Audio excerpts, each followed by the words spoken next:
আবার একরকম লোক পাবেন, নামানোর জন্য একরকম লোক পাবেন, তা সকালবেলায় খবরের কাগজ বিক্রি করছে, দুপুরবেলায় কাজে যাচ্ছে, কাজ থেকে ফিরে এসে আবার একটা দোকানে কাজ করছে, সবসময় কর্মব্যস্ত থাকছে।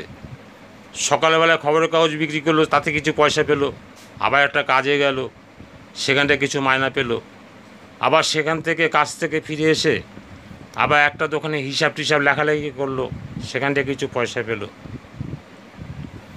এই ধরনের লোকগুলো ভালো হয়। এই ধরনের লোককে যদি আপনি নামাতে পারেন তাহলে আপনার কেরিয়ার নিশ্চিত। সব রকম কাজে পারদর্শী।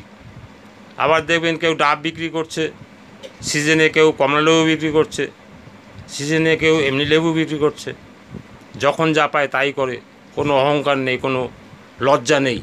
এই ধরনের ছেলেপেলেও ভালো হয়, এদেরকেও নামাতে পারে। তাই নামানোটা আপনাকে সঠিক নামাতে হবে এবং সঠিক পরিচালনা করতে পারলে আপনার কেরিয়ার অনিবার্য।